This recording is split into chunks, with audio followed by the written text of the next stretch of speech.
Sekalipun kita menghadapi masalah, persoalan, pergumulan, penderitaan, sakit, penyakit. Jangan. Jangan tawar hati atau kecil hati. Jikalau Tuhan izinkan kita masuk dalam sekolah pembentukan, itu sekolah penderitaan. Tapi tetaplah percaya kepada Tuhan. Bergantunglah sama Tuhan. Tuhan tidak akan pernah membiarkan Bapak, Ibu, dan saya. Dan Tuhan juga tidak akan pernah meninggalkan kita.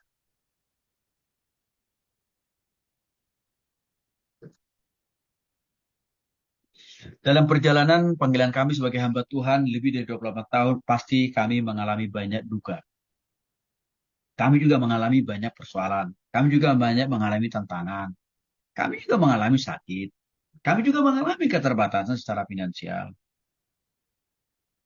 Tapi kami tetap percaya terhadap janji Tuhan. Yang tidak pernah sekali-kali pun membiarkan atau dan tidak pernah sekali-kali pun meninggalkan. Kita berani menegaskan hal itu.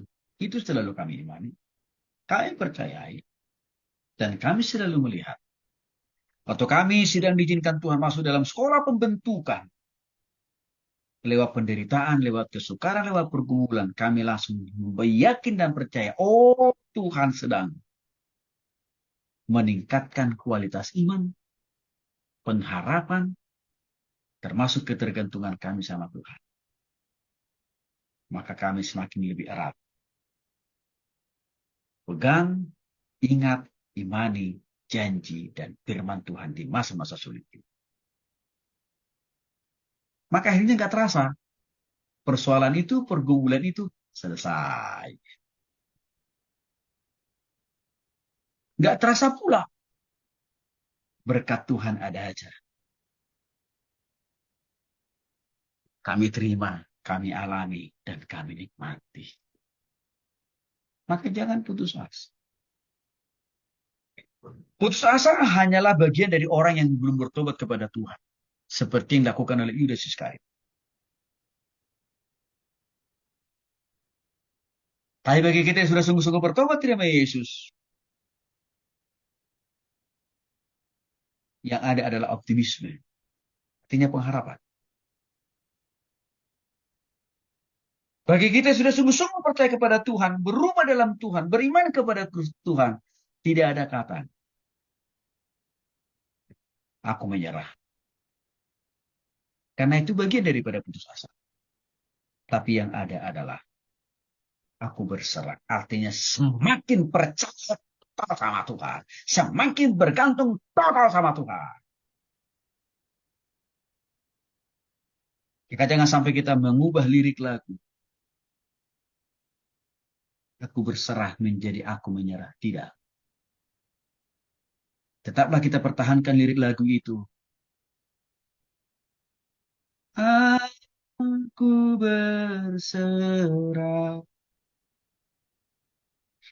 Aku berserah.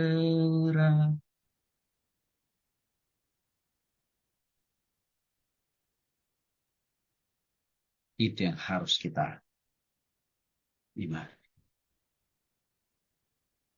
Yakinlah bahwa penyertaan Tuhan selalu ada buat kita. Termasuk pemeliharaannya. Penghiburan daripada Tuhan. Ditambah pengharapan dari Tuhan selalu ada buat kita. Kapan, di mana, dalam situasi keadaan apapun juga. Itu makanya dikatakan dalam Hagai pasal 2 ayat 4 dan juga pas ayat yang kelima. Aku menyertaimu melalui Roh Kudus. Artinya saudara-saudara, bagi kita yang sudah sungguh-sungguh bertobat terima Yesus,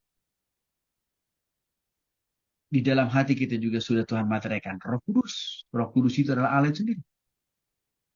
Maka Roh Kudus yang ada di hati dan pikiran kita itu menjaminkan, memberikan penguatan, pengharapan, penghiburan dalam menghadapi soal masalah apapun di dalam kehidupan kita ini. Waktu kita sedih, Roh Kudus memberikan kita semangat atau pengharapan. Waktu kita mengalami tantangan persoalan, Roh Kudus berikan kita kekuatan.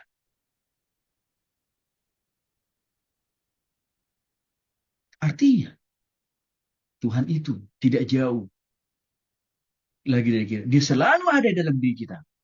Asal kita mau dipimpin oleh Roh Kudus. Kita diberikan pengharapan yang lebih panjang daripada sekedar pengharapan hidup di dunia ini. Yaitu pengharapan hidup yang total di surga. Itu diberikan Tuhan bagi kita yang sungguh-sungguh percaya total, bertobat total kepada Tuhan. Maka waktu kita menghadapi pergumulan, duka cita di muka bumi ini, Bapak Ibu, ingatlah selalu, pergumulan yang kita alami di dunia ini tidak sebanding dengan berkat yang kita terima di surga. Rasa sakit yang kita alami di bumi ini tidak sebanding dengan kekuatan kesehatan, sukacita damai sejahtera yang kita dapatkan di surga. Waktu saya mengalami sakit,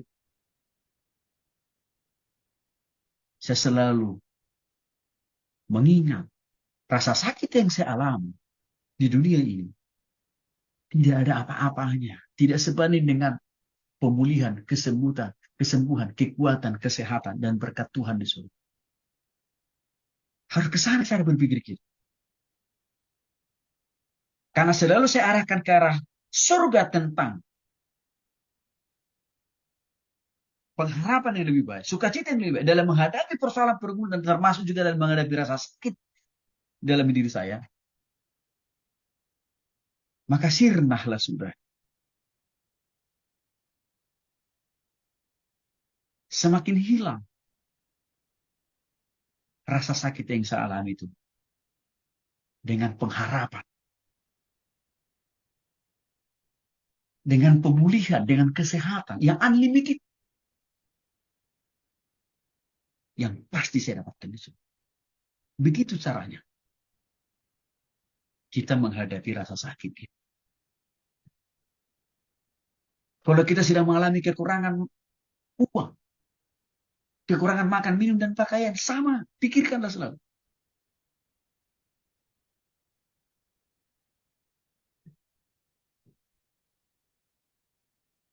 Kedamaian, ketenteraman, kesehatan yang paripurna di surga akan kita dapat lebih daripada kekurangan, kemiskinan, ekonomi yang kita alami di sini. Gak ada apa-apa.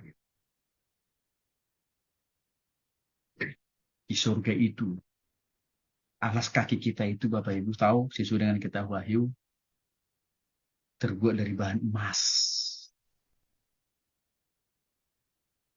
Berarti artinya apa? Sekalipun kita tidak pernah punya emas 1 gram di bumi ini, yakinlah di surga emas itu hanya sekedar menjadi alas kaki kita.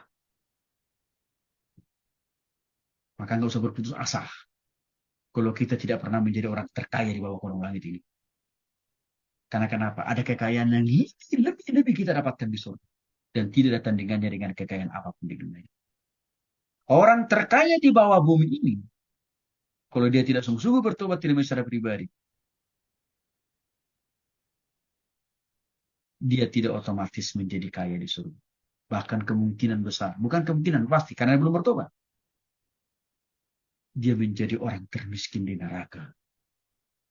Bukan hanya termiskin, tapi dia juga akan ditakar hidup-hidup. Maka kita harus punya pengharapan yang lebih besar tentang kehidupan di surga daripada hanya sekedar kehidupan di dunia. Nah, kita didorong oleh kitab ini, Hagai, jaga kekudusan dan kesucian. Di hati, pikiran, perasaan, jaga kekudusan dan kesucian dalam tindakan dan perbuatan. Jaga kekudusan dan kesucian dalam rumah tangga. Jaga kekudusan dan kesucian dalam berpacaran. Jaga kekudusan dan kesucian sebagai pengusaha. Jangan tipu sana, tipu sini. Jaga kekudusan dan kesucian dalam berusaha, dalam berbisnis, dalam juga dalam bekerja. Jangan lakukan dosa. Karena ketidakkudusan alias kenajisan itu menghalangi berkat Tuhan, menghalangi pengangkatan Tuhan, menghalangi mujizat Tuhan, menghalangi pertolongan Tuhan, menghalangi kemudahan-kemudahan Tuhan memberkati. Mari kita jalan.